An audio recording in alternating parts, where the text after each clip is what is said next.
I always appreciate those very much. Thank you so much for doing these. The gumweed is actually really good for the immune system.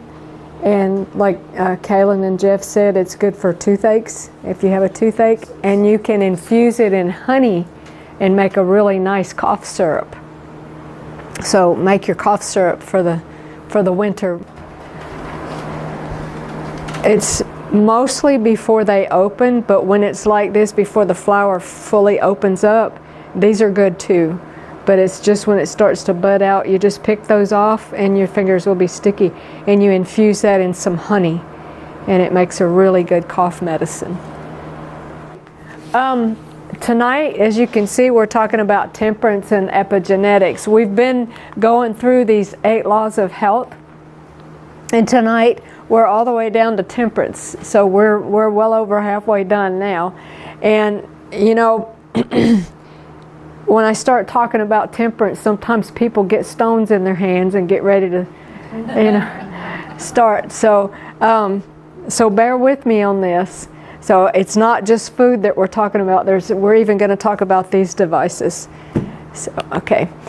I found this passage in a book that I read once, Testimonies for the Church. It talks about how the brain nerves communicate with the entire system. This is the only medium that we communicate with God with, is our brain nerves. And so it's really important that we keep those brain nerves keen and healthy if we want to really have a good spiritual walk. And when we're talking about these laws of health, as I mentioned at the beginning, I want to give you a biblical basis for this, and I want to give you a scientific basis for why these laws of health are so important. What is temperance? I found this definition in this book called Temperance. It says, true temperance teaches us to dispense entirely with everything hurtful, not just a little bit now and again, just let it go, and to use judiciously that which is healthful. And then I found this definition, I think this was in Merriam-Webster's if I'm not mistaken. What is temperance? Abstinence from harmful things, moderation or self-restraint, especially in eating and drinking. So we're talking about putting the brakes on things tonight, okay? So again, we are talking about temperance, and I believe that temperance in the first couple of chapters of the Bible, you remember I said that I believe that we can find all 8 of these principles within the first 2 chapters of the Bible. And so I believe that we find the concept of temperance in Genesis 1:29, and that was in eating. God kind of put a limit on the appetite. He said you can eat everything except this one tree. Okay, so it was only one tree that they were not to eat of. And it says in Genesis 1:29 what God intended us to eat. God said, behold, I've given you every herb-bearing seed which is upon the face of the earth, and every tree which is in the fruit of the tree yielding seed. To you it shall be for meat. So when God created us, He put us on a whole foods plant-based diet. And I believe that that is the diet that our bodies function best on even today. So in all of these talks, we're talking about them through the telescope of epigenetics. And if you remember, as we've discussed epigenetics, what that is that's kind of how our genes are expressed. Not the genes themselves, but how those genes are expressed. Okay? I can look at you and know that you're Delilah, and you may have a twin, but you're going to express yourself differently than your twin. That's epigenetics. So epigenetics are basically the switch on and off for disease. So if we live a certain way, we can actually turn the switch on for cancer, for heart disease, what have you, all different types of diseases. Or we can turn those switches off. Again, that's epigenetics. If you remember from one of our earlier talks, we also talked about methylation. These are kind of big terms, but I just kind of want to give you a brief familiarity with them. Methylation is an epigenetic mechanism used by cells to control gene expression. So it's actually the hand that flips the switch, so to speak. Okay, we also talked about these telomeres. Somebody please tell me what telomeres are. It extends your life if you do good with it, right? Yes, the end caps, yes, and it extends, and this one shows you that. You see how each time our cells divide, we've got that repetition of genetic material on the ends of our chromosomes. Each time our cells divide, we lose a little bit of that. And so, once we lose all of that, then the cells can no longer divide.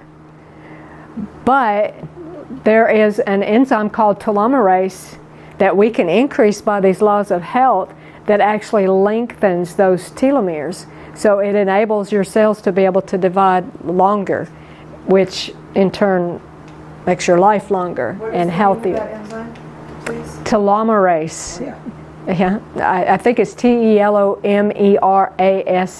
telomerase. So again, what is temperance? We need to let go of the things that are hurting us and use judiciously the things that are good for us. And as we talk about temperance, from the get-go, I kind of would like to touch on what sort of is the opposite of temperance, and that would be addiction or indulgence, some people would call it, but I want to use the term addiction. The definition that I found for addiction is not having control over taking, doing, or using something to the point that it's actually harmful to you. Drugs, alcohol, tobacco, what have you, even food. So think about this. I'm going to show you a video that is a little bit lengthy here in just a little bit, but you will see, you will be amazed when you watch this video at what is going on in the food industry. A lot of people don't realize what's happening. We're being programmed.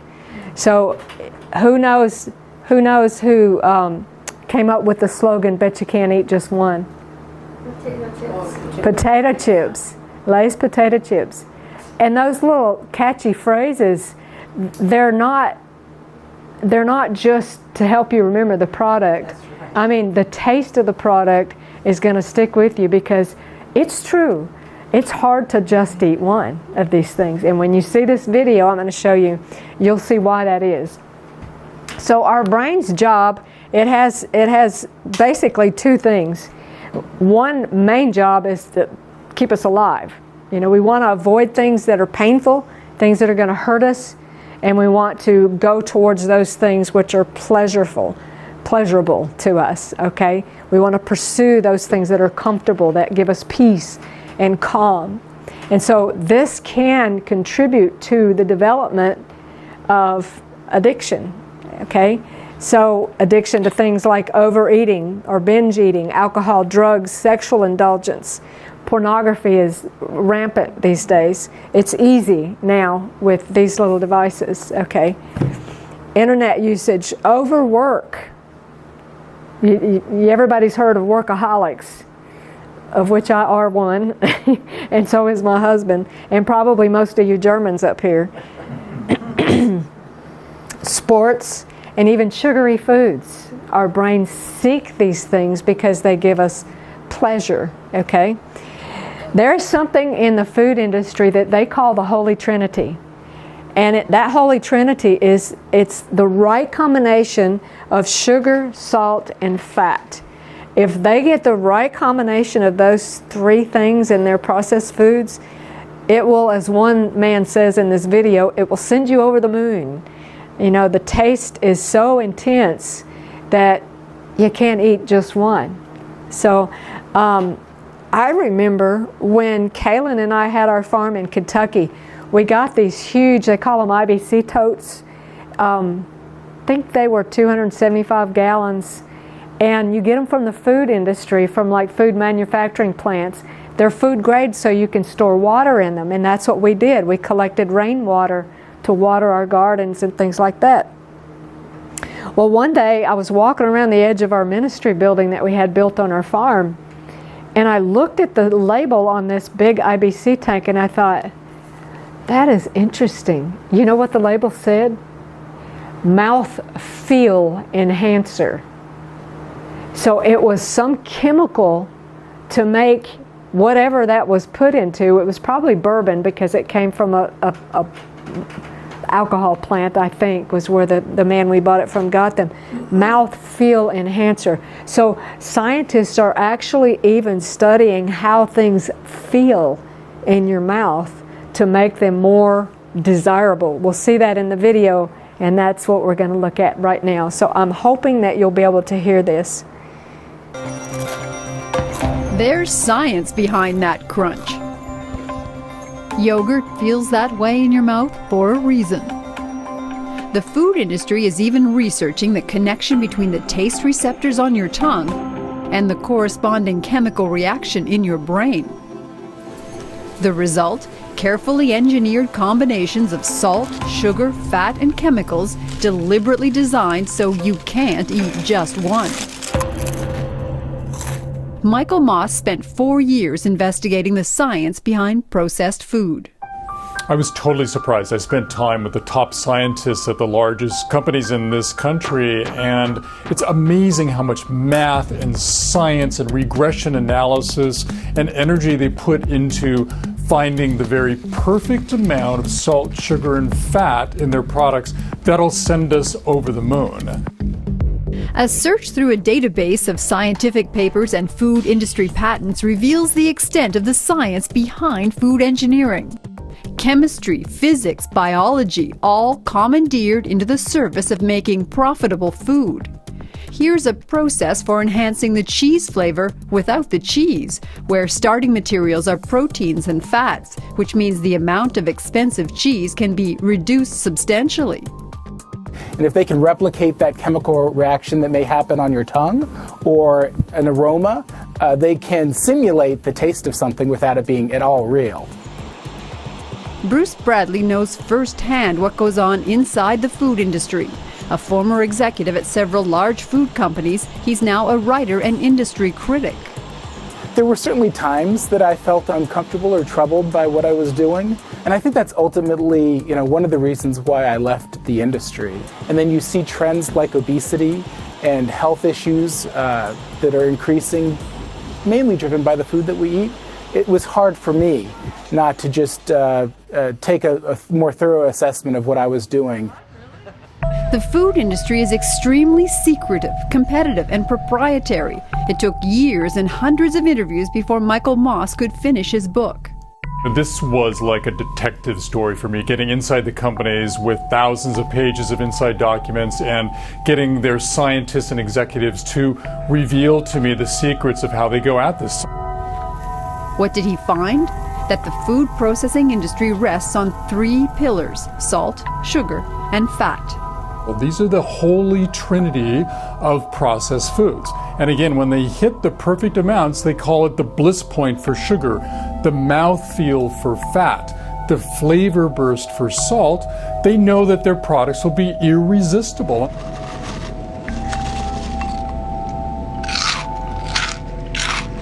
Salt, sugar, and fat in combinations nature never intended. And increasingly, scientists agree there is evidence that these highly palatable foods can be addictive. It becomes hardwired and it's very hard to overcome. Bet you can't eat just one. And while the industry hates the word addiction more than any other word, the fact of the matter is that their research has shown them that when they hit the very perfect amounts of each of those ingredients, they'll send us over the moon. Their products will fly off the shelf, we'll eat more, we'll buy more, and as they are companies, they will make more money. We're activating those limbic structures. Francis McGlone is a neuroscientist. Brain system. As part of a BBC program, he put a British chef into a brain imaging machine and fed him chili. Every 38 seconds, Ashley had a drop of chili oil squirted on his tongue. And watched as the heat from the chili peppers triggered a release of feel-good chemicals in the brain. The consequence of that low level of pain is that it floods the brain with its own natural opiates. Francis McGlone was a pioneer, one of the first neuroscientists to work in the food industry. He spent 10 years doing neuroscience for Unilever, one of the world's largest food companies. As a basic neuroscientist, I was able to look at the mechanisms that basically drove preference for various types of food. Using neuroscience, Unilever made headlines with this finding: ice cream tickles the brain.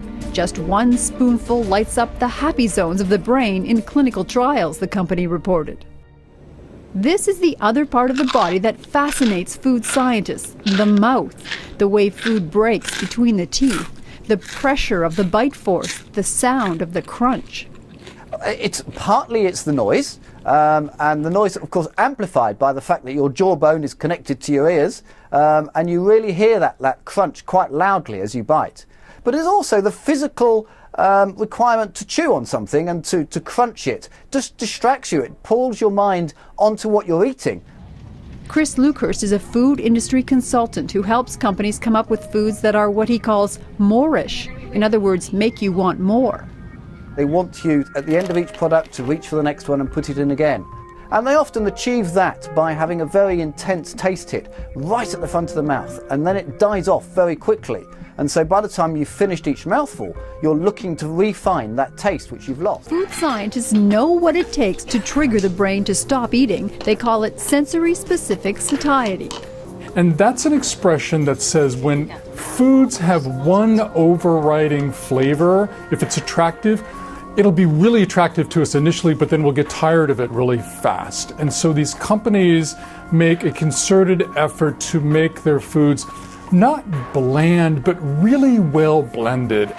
And why can't you stop at just one? It's called vanishing caloric density.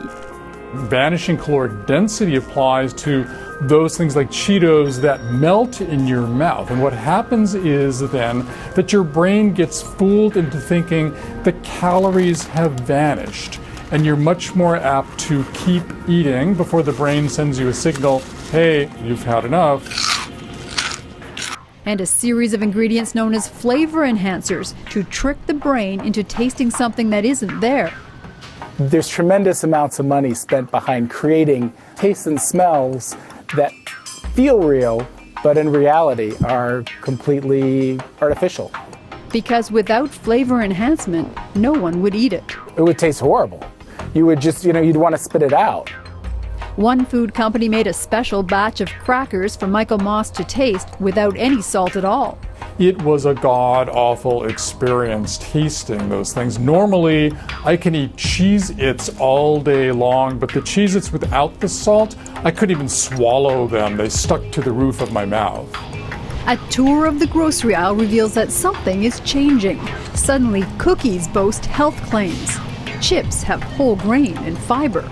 If the food industry can find a way to market it and make money off of it, I'm sure they will. But if it long-term is decreasing the amount of food that they can sell, I don't see it as being an avenue that they'll go down. So whether lower in salt, sugar, or fat, higher in fiber and grains, containing real fruit or baked with real vegetables, you will be back for more. The food industry depends on it. Kelly Crow, CBC News, Toronto. It tricks your brain into tasting something that isn't there.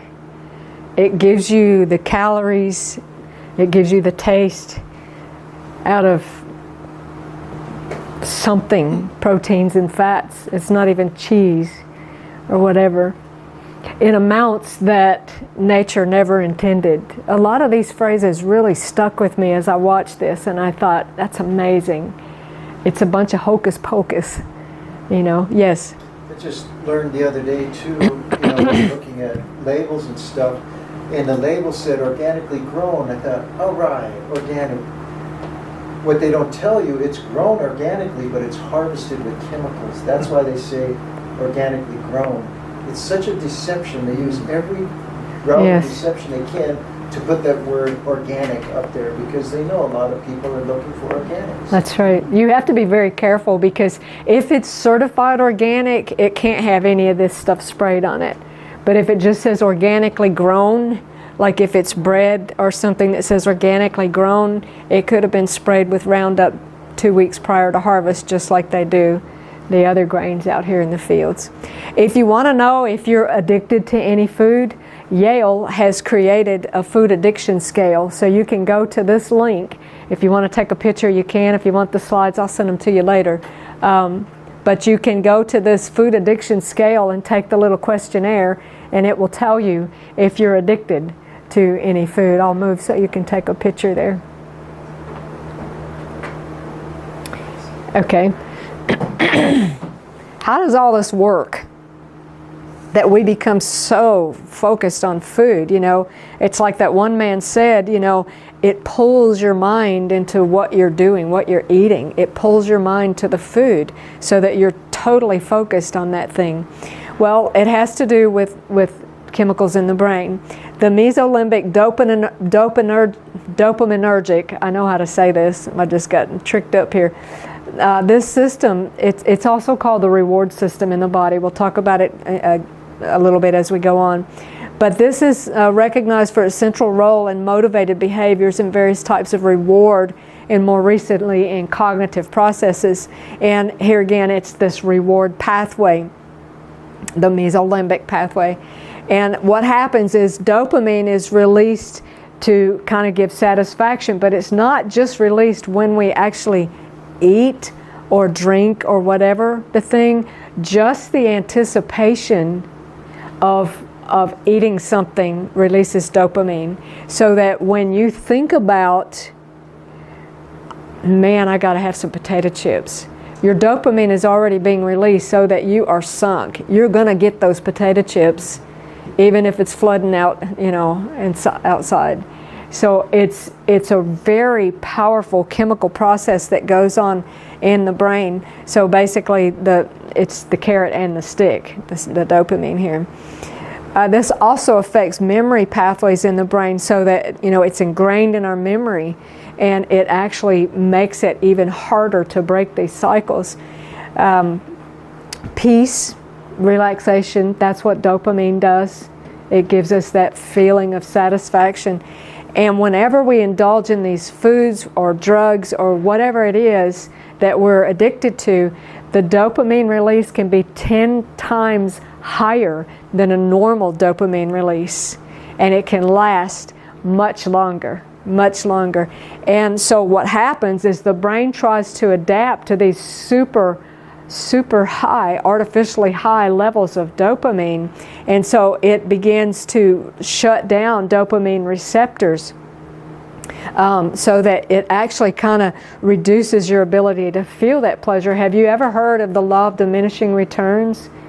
So that it takes more and more, like drug addicts, it takes more and more drugs to get the same effect. And it's the same whether it's food, whether it's alcohol, whatever it is. We'll talk about alcohol in a little bit. So as this goes on, then that develops into a habit, and our brain is totally hijacked, and we begin to act from habit instead of logic and reasoning. I really shouldn't eat this. I really have had enough. And put the brakes on. We're no longer capable of doing that, because we're just acting. We're not thinking. We're addicted. Okay? We cannot be temperate in that way. There's 3 causes for this, for people becoming addicted or intemperate for whatever substance it is they're indulging. 50 to 70% of it is genetics. Just we're born more vulnerable. My dad had a temper and I have a temper, and of course I'm sure the second one here, environment, has a lot to do with that too. Whether it's neglect in the family, how accessible drugs or alcohol are to you, how much stress you have, and then development, the age of first indulgence. The prefrontal cortex in the brain, that's where we make our moral decisions, our conscious, reasoning and stuff. That part of the brain doesn't mature until we're way up in our 20s. And so if kids indulge in things, alcohol, tobacco, whatever, at an early age, they're much more likely to become addicted to the point that they are really stuck in this. So let's talk about alcohol just a little bit. We want to look at this. We're looking at indulgence through the eyes of epigenetics. Well, here's what happens. Alcohol consumption, let me mention something here. Let me finish reading this and then I'll mention that. Alcohol consumption disturbs normal patterns of DNA, which has to do with our genetics, DNA methylation, and is thereby cancer promoting. So when we're drinking this alcohol, we're predisposing ourselves to cancer. But did you know that by overeating or eating improper combinations, there's certain foods that really shouldn't be eaten together. And when you do that, and it causes the food, you know, have you ever had indigestion, that just feeling the food's just sitting there, you have this stuff burping up, it's miserable. Well, you're actually your own alcohol factory. You're fermenting and you're making alcohol, and you can be just as drunk off of your food as you can off of alcohol because of this fermentation process that's going on in the stomach. Rats fed for 9 weeks showed about a 40% reduction in methylation. So they weren't able to turn off and on those epigenetic switches. They were just on, okay? And this caused increased accumulation of breaks in their DNA. So they're actually damaging their DNA. Rats are studied in the laboratory because biologically they're pretty similar to humans. And so if it's doing this with rats, definitely it's doing this in humans, and studies have borne that out. There's an area in the brain called the nucleus accumbens, and that plays a central role in this reward circuit with the dopamine and serotonin. It's basically uses these two neurotransmitters, the dopamine and the serotonin. And the dopamine is kind of like the accelerator to push us towards pursuing things, and the serotonin is more like the brakes. But many animal studies have shown that all drugs increase the production of dopamine and decrease the production of serotonin so that it shuts off the brakes. Okay, so you really have a hard time stopping whatever you're indulging in. Who's heard of fetal alcohol syndrome? I think most everybody has heard of that. Most of the time when we hear that, we hear of it in relation to the mother drinking during pregnancy. But did you know that it can also be the father? Look at this. This study, the team reviewed past research that focused on how a man's lifestyle could cause epigenetic changes in his sperm's DNA that could eventually affect his offspring's genome. Among its findings, the study revealed that fathers who are alcoholics could unknowingly influence the organ structure and gene expression in their offspring, causing significant health problems such as fetal alcohol spectrum disorder. So it's not just the ladies during pregnancy. It can even be the man before conception. If he's been out partying and you know, then comes home and they work on having a baby, he can cause this fetal alcohol syndrome just as severely as his wife. Overeating. An example of how simple metabolites affect gene transcription is demonstrated in caloric restriction studies. So that's, you know, not eating too much, limiting calories. Research in yeast and rodents has shown that limiting their caloric intake increases their lifespan. So what's that doing to the telomeres? Limiting caloric intake, it's lengthening those telomeres. Okay, it does the same thing in humans, and we're going to talk about it in just a little bit. The big craze these days in the health world, health and fitness world, is intermittent fasting. We'll talk about that in just a minute. We have basically two chemicals in our bodies that tell us when we're hungry and tell us when we've had enough. Okay, the one that tells us when we've had enough is called leptin. Leptin acts as an appetite suppressant in the body. It's kind of the brakes. Okay, that's enough. But there's, just like there's something that we know as insulin resistance, there's something called leptin resistance. Our bodies can become resistant to leptin, and we don't get that signal. Whoa, you've had enough. Okay. Sometimes the brain tells you to eat more even when you have plenty of leptin and lots of fat cells, and that is what the leptin resistance is. Leptin resistance can lead to overeating and excess fat storage, and chronic inflammation can also cause this, as can high triglycerides. So if you have a lot of inflammation in your body, you can develop leptin resistance. So whatever the inflammation is from, whether it's toxins or whatever, it can cause this leptin resistance. And a lack of sleep, which we're going to talk about sleep and rest in a future talk. can contribute to lower leptin levels. Okay, that's the brakes, leptin. The one that tells us when we're hungry is called ghrelin.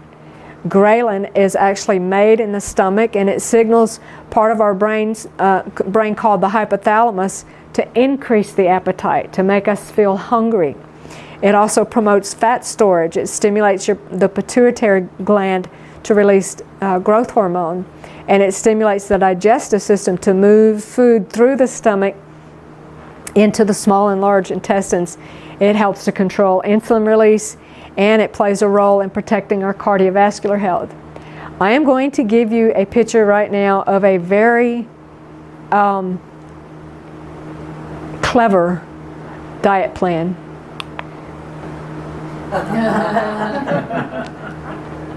That would probably work, wouldn't it?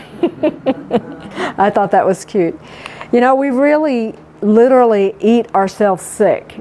You know, there's a video out called Forks Over Knives, and they're talking about avoiding the knife of surgery by what's on your fork. If you haven't seen that, it's probably on YouTube by now. Fantastic video. Forks Over Knives. Very good video. A United States neuroscientist has found evidence that the risk of developing brain disorders such as Parkinson's disease could be reduced simply by eating less. Most of us eat far more calories than we need, and unfortunately, as we saw in this video, many of us are addicted to empty calories. Things that are tricking our body into thinking that we're, eating, but we're starving. Our bodies are starving for nutrition, for minerals and vitamins and things that are not in these grocery store foods that we see in this video. So let's talk now about intermittent fasting. What that is it's basically eating within an 8-hour window. You kind of break the day up into 8-hour segments, so to speak, and you only eat within 8 hours of the day, and you fast the other 16 hours. When you do that, it is amazing the benefits. Not only the fact that it lengthens our telomeres, but it thickens up our pocketbook because we're not eating as many times. 2 meals are actually more suitable for most people than 3 meals. When I got really sick with the mold and the autoimmune and the tick disease, I had been on 2 meals for almost 30 years, but I couldn't eat enough at 1 meal to maintain my weight. So I went to 3 meals to try to gain my weight back. But as a general rule, this intermittent fasting is a fantastic way. Yes. Well, don't they really say too? You're supposed to make smaller portions. Yes.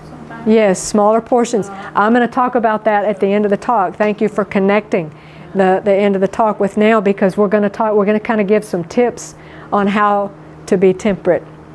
So some benefits of intermittent fasting are it decreases inflammation, it promotes weight loss, it benefits the heart and the liver and the colon. Remember, if you remember the talk that we did on the liver, I think it was year before last, so it may be kind of hazy now, but the liver only goes into autophagy, which is when it does its house cleaning and takes care of toxins and gets those out. It only does that when you're in a fasting state. And it really likes to do that at night. So if you go to bed with a full belly, your liver is not going to be able to do its housekeeping. And your stomach is going to be working all night, and that's why you wake up feeling fatigued and not, I don't want to eat breakfast. Well, probably because your stomach is exhausted from that huge load you went to bed with. Okay, so it's better to go to bed with an empty stomach and then get up and have, when are you doing the most work? We're doing the most work in the day typically, right? So we need our most calories first thing in the morning. A good, big, healthy breakfast like a king, lunch like a queen, and then supper like a pauper. That's a good general rule. So it improves blood sugar control. It decreases leptin resistance. So we talked about the leptin resistance. This intermittent fasting, or 2 meals per day, is a very fantastic way to decrease that leptin resistance. Let me touch on something that is not in my program right now, and that has to do with eating between meals. When we eat between meals, our stomachs can't rest, and it's constantly in this working condition, and our stomachs need time to rest and to increase the stomach acid. This is why a lot of people get GERD, gastroesophageal reflux, because they're constantly nibbling and grazing all day long, and it's just not giving the stomach time to replenish the digestive juices, the hydrochloric acid. Most people think when they have GERD or reflux that they have too much stomach acid, and that's not true. It's the opposite, because there's a signal at the top of there's a valve at the top of the stomach that the way that it gets its signal to close is by the concentration of stomach acid. If you have too little stomach acid, that valve doesn't get that signal, so that it relaxes and it allows the acid that you do have to come up. Okay, that's a freebie. Okay, the intermittent fasting reduces the risk of cancer, enhances longevity, induces cellular repair, protects the brain against aging, we mentioned that earlier, and it saves money. So it's a win-win. Okay, overeating and brain function, we touched on that a little already, but new research sheds light on how overeating can cause a malfunction in brain insulin signaling and can lead to obesity and diabetes. This next one was very interesting to me. It was a study on rats. Rats that had become addicted to sugary sweet cookies would endure a significantly higher electric shock on their foot to get that sweet cookie. So they would allow themselves to be hurt and shocked to get that cookie. That's how strong these addictions can be. When you overeat, your brain becomes unresponsive to important clues such as insulin, which puts you on the road to diabetes. We believe that happens in rats, that what happens in rats also happens in humans. So we know we shouldn't eat things. We know we shouldn't drink alcohol. We know we shouldn't smoke, but we do it anyway. Why? It's this chemical pathway in our brain that has hijacked us. And I believe it's the grace of God that delivers us from these things. But there's also other help, and we're going to talk about that tonight too. We can do our part. We have to do our part. The enlarged fat cells in the fatty tissue of obese people are not oxygenated like normal cells. So what happens to cells that don't have enough oxygen? What grows in the absence of oxygen? Does anybody know? Cancer. We're going to touch a little bit on sugar. According to Dr. Mercola, human genes remember a sugar hit for 2 weeks, and poor eating habits can permanently alter your DNA and that of your offspring. So sugar can actually alter your DNA and damage it. Okay? And your body remembers that intense sugar hit for 2 weeks. Rats, one study showed that rats given a choice between cocaine and the sweetener saccharin, they chose the sweetener. Isn't that amazing? A team studying the impact of diet on heart tissue found that cells showed the effect of a single sugar hit. So if you indulge in sugar, it's going to show up in your cells at the cellular level, and it's going to be detectable for 14 days. 14 days. The cells switched off genetic controls designed to protect the body against diabetes and heart disease. So let's flesh this out a little bit. 1 teaspoonful of sugar suppresses the immune system by up to 75% for up to 14 hours. And when you indulge in sugar, you are taking the switch and turning it off for protection against cancer and heart disease. So basically you're flipping on the switch for heart disease and cancer. You're turning on your epigenetic switch for heart disease, for cancer, for diabetes when you eat sugary foods. And God forbid you should run into this guy during that 14 hours that your immune system is suppressed from sugar. Okay, so if we have another pandemic, let me give you a good couple of hints. Avoid all sugar and get your vitamin D level up. Those two things, if you will do those two things, you'll be money ahead when the next not if, but when the next pandemic comes. So when you eat sugar, not only do your genes turn off the controls designed to protect you from heart disease and diabetes, but the impact lasts for 2 weeks. You are literally telling your genes, stop protecting me. Let's talk about these things just a minute. This study, it was very interesting. I'm not going to read it all, but they called it brain drain, the brain drain hypothesis. They said that cognitive awareness, cognitive abilities were significant. Does it give us percentage? I don't think it gave a percentage. It decreased cognitive capacity even if it's off. Even if I switch my phone off and it is present and I'm trying to study, my cognitive ability is less merely because of the presence of my phone. If they take my phone away from me, out of the room, my cognitive ability improves. That's addiction. Right. That's addiction. Okay, I don't think I'm going to go into this one too much, but I will touch on it. Bacillus thuringiensis. Are you familiar with that, Jeff? BT? The BT? Yeah, it's a bacterial thing they use it to kill certain insects. It's a natural. Yes. It's okay to use. Yes. It's probably one of the few things I would use if I needed to. Right. That's the natural BT, okay? What he was just talking about. There is a good BT, but here's what happens. It's a soil-based bacterium that has been spliced. They've spliced it with corn genes in genetically modified corn so that when the insect eats BT corn, genetically modified corn, the toxins dissolve and punch holes. They basically cause the insect's stomach to rupture. And so they say that this doesn't happen to humans. But has anybody noticed an increase in gluten intolerance, in celiac disease, in Crohn's disease? I don't think that's an accident, okay? This stuff also concentrates. Most of these grains are produced for the the cattle industry particularly. And when people eat that meat, these toxins are concentrated.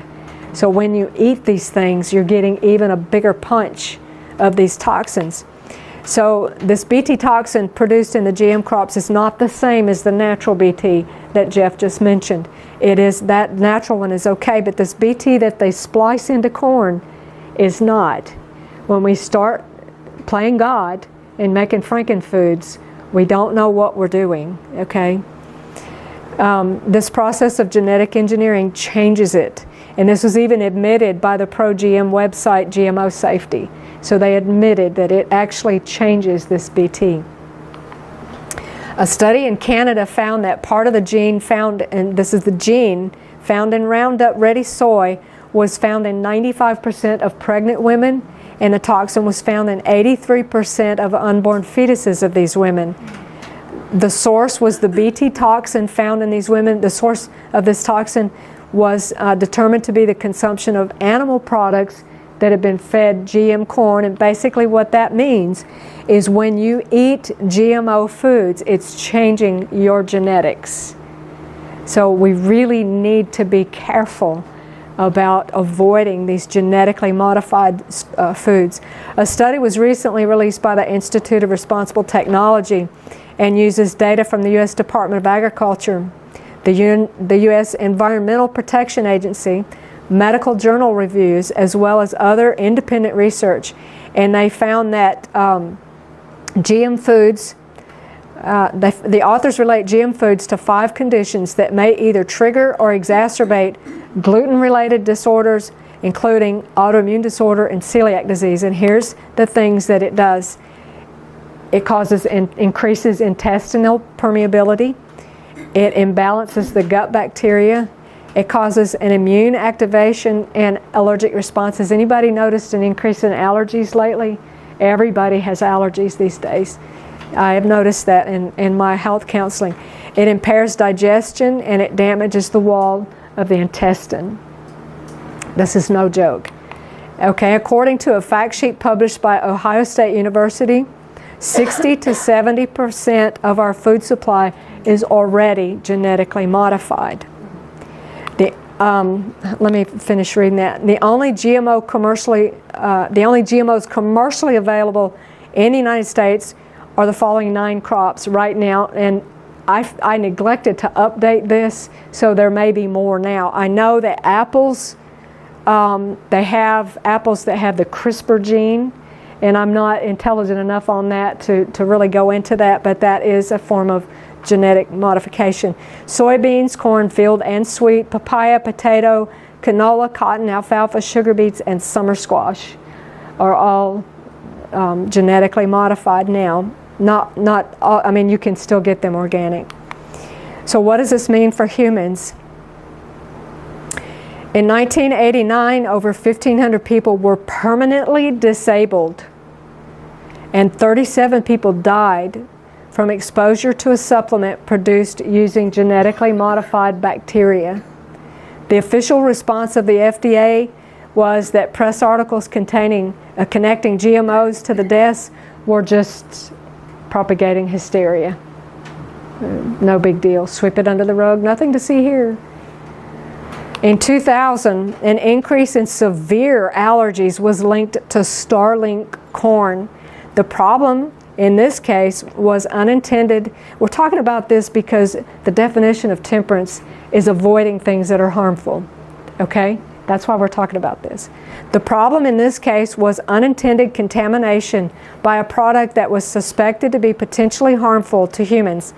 Because the toxin has been shown to survive digestion in livestock and pass into the animal's blood, the meat would still be contaminated when consumed. So feeding these animals genetically modified grains, it's in the meat. Unless you're eating organic, pasture-raised whatever, beef or whatever, then you're getting this toxin. Most GMO foods are fed to livestock. We've already mentioned that. The commercial animal feed industry is by far the largest purchaser of U.S. corn and soybean meal. The majority of these crops are genetically modified. Corn is 88%. I think corn is actually over 90% now. And soybeans are 94%. And these are the 2 largest GMO crops. By the way, as far as the Roundup and crops being sprayed with Roundup, the 2 crops that maybe many of us might be most probable to use bean-wise is garbanzos and lentils. So if you're not buying your garbanzos and your lentils organic, you are eating Roundup. Okay, they are very heavily sprayed. Much of the problem with GMO foods is the pesticide content, the Roundup. Dr. Stephanie Seneff and Anthony Samsel argue that the key ingredient in Roundup, which is glyphosate, is contributing to most of the diseases associated with a Western diet. Everything from GI disorders to mood swings to heart disease to diabetes and even cancers. Dr. Stephanie Seneff also argues that the glyphosate interrupts our gut bacteria metabolic pathways the same way it does in plants. I encourage you to watch this YouTube video, Seeds of Destruction by Jeffrey Smith. Okay? So Seeds of Destruction by Jeffrey Smith is on YouTube. Again, Dr. Seneff links Roundup squarely with autism spectrum disorders, and I forget the year that it was when she made this statement, but she said by the year 2025, half of boys would be born on the autism spectrum disorder, the spectrum. And I believe we're getting up there. Okay, we'll talk about meat just for a second. When you pan fry meat over a high heat, It forms compounds that can cause gene mutations, not only in the meat, but when you eat the meat. It can cause your genes to be mutated. These hydrocarbons can form when the fats and liquid from red meat drip onto the open flame and then adhere to the meat as the flames return to the food surface. These chemicals can alter the structure of your DNA, thereby increasing cancer risk. So that is turning off the epigenetic switch for protection. Actually, I should say it this way, it's turning on that switch for cancer. So some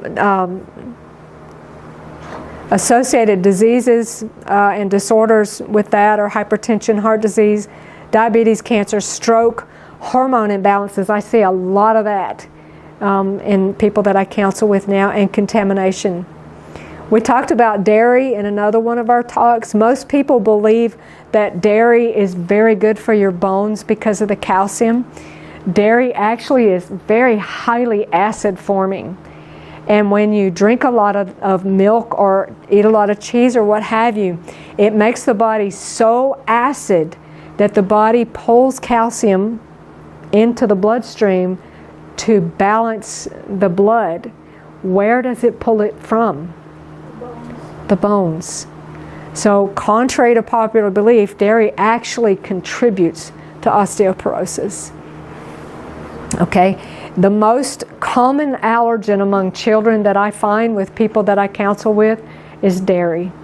Most of the time, if kids that have the big swollen tonsils and they're getting ready to have them yanked out, we have done this many times, challenge the parents, take the kid off of dairy, see what happens, see if we can save their organs.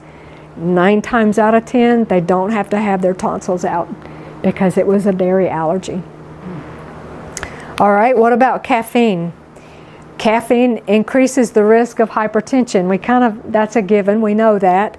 Increases risk of migraine, insomnia, miscarriage and fertility issues. Causes heart arrhythmias. Kaylin used to, I don't know how much you drank, but you used to drink a lot of Mountain Dew, and he actually collapsed. Was it on the basketball court or the softball? Several times he collapsed and had to be rushed to the hospital. The doctor told him, you need to get off the caffeine. When he did, it went away and he didn't have any more problems with that. Depression, anxiety and mood disorders, and bone loss. Again, particularly coffee and these teas, these caffeinated beverages are very, very acidic. You remember when we talked about water, when you drink one soda pop, 32 glasses of water that you have to drink to offset the acidity from that one soda pop that you drank. Okay, so very, very acid forming. Who likes to see spider webs in the morning dew? They're beautiful, aren't they? I mean, I don't like spiders, don't get me wrong, but they make beautiful webs. Just I mean, intricate. But look at this. This spider was given the equivalent of 1 cup of coffee. Look at his web. He's totally messed up. He doesn't know what to do. And let's look at this. Okay, here's a normal web. There's marijuana, benzodrine, caffeine, chlorohydrate. It messes them up. They can't even weave a normal web. We'll talk briefly about tobacco. Epigenetic modifications are likely not caused by the tobacco itself, but all the chemicals. There's thousands of chemicals put into cigarettes. Okay, and even the stuff they put in the snuff and the chewing tobacco, loaded with chemicals. And the chewing kind is actually loaded with sugar often. So it's these hundreds of chemicals in there that they really off-gas a lot of chemicals into the brain. You inhale all those chemicals when you light that and burn it. And this is what's causing epigenetic changes. They found that it actually damages our genes. And secondhand smoke is way worse, in my opinion. Okay. The results of the study showed that genes that increase the risk for cancer and diabetes or are important for the immune response or sperm quality are affected by smoking. Our results therefore indicate that the increased disease risk associated with smoking is partly caused by epigenetic changes. It's messing up our genetics, okay, messing up our genetics. And one study showed that 31% of all cigarettes are consumed by adults with mental illness. Research indicates that the mood-modifying properties of nicotine contribute highly to the risk of people with mental illness abusing tobacco. Who's heard of excitotoxins? I know some of you have. Yeah, excitotoxins. And I think I have it in one of the, it's in this slide. I encourage you to watch the video, The Taste That Kills, by Dr. Russell Blaylock. Kaylin has a video also on our channel called Excitotoxins. I think you did that here, the excitotoxins talk. Excitotoxins are, they're usually amino acids that stimulate the taste receptors on the tongue, causing unnatural cravings for that food. If you remember the video that we just watched, a lot of the stuff that they put in these processed foods are excitotoxins. What these do is they cause your brain neurons to fire rapidly, so rapidly that they wear out and they die prematurely. Tell me that's not a genetic problem, okay? Excitotoxins play a critical role in the development of serious neurodegenerative damage such as Parkinson's, Alzheimer's, ALS, migraines, seizures, loss of vision, and also increased appetite, blurred vision, and cardiovascular disease. Commonly used excitotoxins are MSG. A lot of the Oriental foods have that, MSG. Carrageenan, guar gum, natural flavors, yeast flakes, hydrolyzed protein, guar gum, citric acid, aspartame. Aspartame will kill you, D-E-A-D, dead. And vegetarian meat substitutes are absolutely loaded with excitotoxins. I think that's a good reason to call it the image to the beast. Okay, MSG, here's some of the things that it causes: obesity, eye damage, depression. Again, we kind of went over some of these already. Chest pain and difficulty breathing, nausea, rapid heartbeat, drowsiness, weakness, burning sensation, loss of concentration, brain fog, and it's killing your neurons. So how much should we eat? Everybody do this. Take your hands and cup them like this. That's about the size of your stomach. That's about how much food you should eat at a meal. But our stomachs can be stretched so much that they will actually, that's about a quart on average. For me, it's a lot smaller, maybe a pint and a half at the most. But they can be stretched to hold even a gallon of food. And that is way more calories than we need, okay? So that should be a good indicator, the cupped hands. So what are some tips to help us to be temperate? Number one is choose nutrient-dense foods. Foods that are going to give your brain not just a lie that, okay, food's coming, but it's going to deliver. It's going to give you the minerals. It's going to give you the fiber. It's going to give you the vitamins. It's going to give you the sugar, but in the proper form so that it's slowly released to the body. It's not a big hit all at once so that it spikes your insulin, your glucose. Eat some raw foods at each meal, and eat these first, because that helps to increase the time. Because, and I didn't mention this earlier when I talked about the leptin, it takes the stomach about 20 minutes, 30 minutes to get that signal, you know, okay, I've had enough.